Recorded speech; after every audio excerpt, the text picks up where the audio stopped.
And again, off in the distance, I see Tyr standing.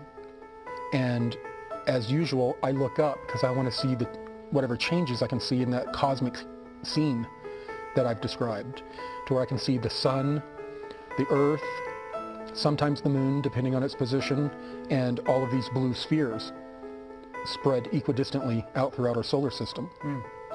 And I had been seeing this electrical corona around the outside of the sun that was going out a little ways, and then seeing electricity hitting these spheres. Like it looked like electricity being exchanged between the spheres. You've kind of described that before, I guess, but was this more dramatic or more significant looking? Yes, on this occasion for a few reasons.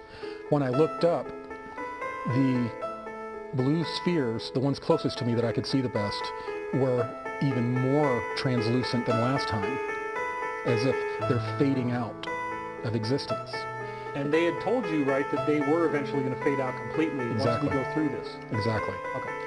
So what was different about these energetic phenomena this time? On the outside of the blue spheres, it was rippling. There was rippling going on, like a water effect. When you throw a bunch of rocks into a pond and you see just crazy rippling going on, that was going on, but it wasn't in synchronicity between the spheres. Some were getting hit more, some less, and it looked like there was some sort of solar wind or kind of like sound waves when they hit the water.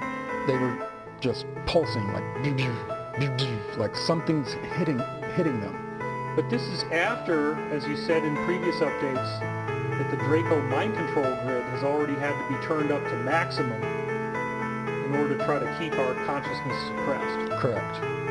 So this is suggesting even more dramatic energetic changes that the mind control grid's not going to be able to stop. Right.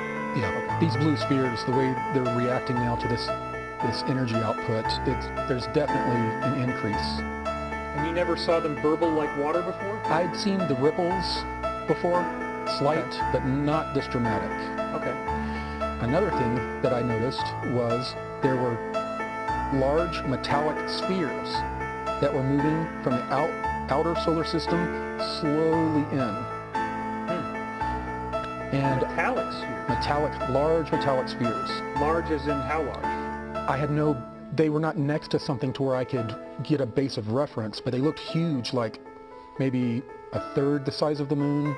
But I'm speculating because it wasn't next to something that I could use to, compare it. What could that possibly be? Well, when I looked at that, I turned around and looked back down at Tyr, and I caught him right as he was gliding in to come closer to me. And I asked him, I said, what are those metal spheres? And he said that there are other members of the Confederation that are here for a certain task, and they're preparing. And Tyr didn't give you any information as to what they were going to do? No. It's almost like he changed the subject or had better things